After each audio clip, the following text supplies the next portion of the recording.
Temanya masih satu konsep sama yang semalam ya Ustadz.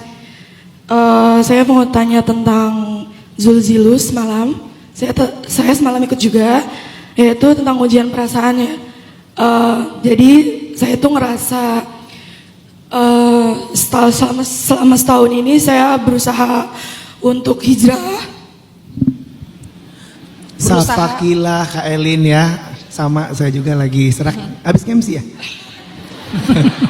Selama setahun berusaha untuk hijrah ya? Ya. Rasanya itu kayak berat banget ya Kak. Apalagi di usia saya yang masih 23 tahun. Tapi ujiannya tuh banyak banget Ustaz. Terutama dari orang sekeliling saya. Jadi setiap saya berusaha buat ikut kajian, ada teman-teman saya yang ngomong kayak itu tuh semua nggak pantas gitu buat saya Ustaz. Yang saya mau tanyain, walaupun masa lalu saya belum berhijab, masih sering keluar malam, apa saya nggak pantas Ustaz untuk mendapatkan kenikmatan gitu dari Allah? Saya juga sering lihat TikTok Kak Mira yang udah berhijab, Masya Allah. Itu jadi motivasi saya juga Kak.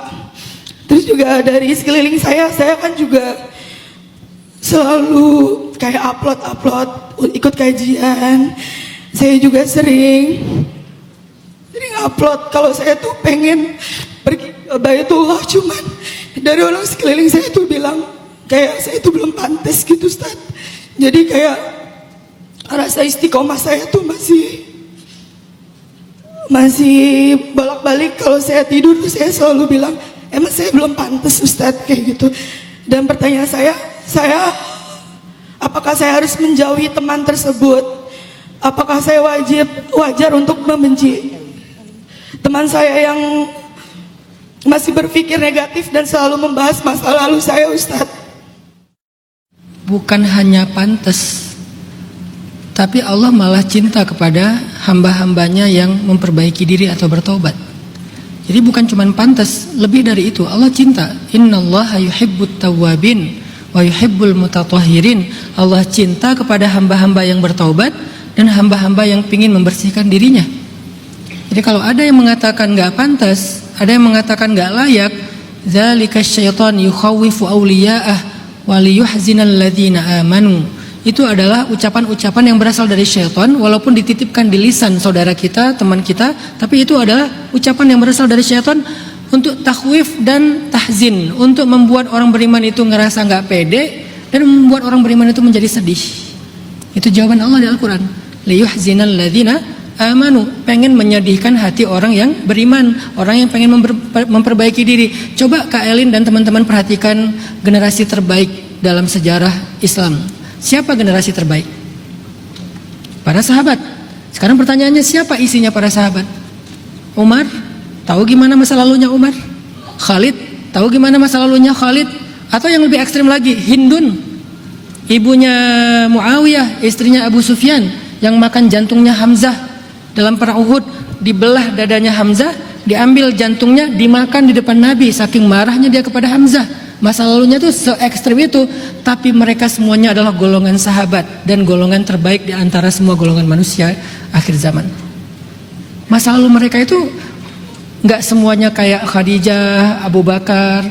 Banyak dari mereka tuh yang perubahannya tuh ekstrim. Memang ada yang kayak Khadijah udah baik dari dulunya, Abu Bakar udah baik dari dulunya. Tapi Umar baik sih, cuman kan dia dulu kan pernah riba, pernah membunuh.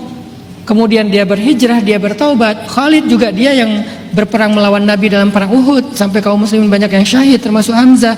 Apalagi yang tadi saya cerita Hindun yang udah makan jantungnya seorang sahabat yang mulia, Hamzah pamannya Nabi. Tapi setelah mereka Islam, Allah menghapus semuanya masa lalu mereka. Sehingga kata Nabi, Islam menghapus masa lalu. Jadi siapapun yang dia bertaubat, berislam, dia kayak orang yang gak punya masa lalu, kayak baru dilahirkan lagi dari awal. Jadi Kak Elin berbesar hatilah. Di pandangan Allah, Kak Elin itu adalah orang yang sedang dicintai Allah, makanya diberikan ke taufik untuk berhijrah.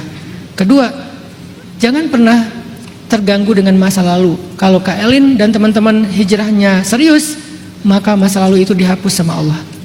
Seolah-olah dia nggak pernah melakukan itu. Orang yang bertaubat dari dosa, kata Nabi, seperti orang yang tidak pernah berbuat dosa. Coba kurang apa ya, tarhib ya, kurang disambut apa sama Allah bagi orang-orang yang berdosa. Orang yang bertaubat dari dosa seperti tidak pernah berbuat dosa.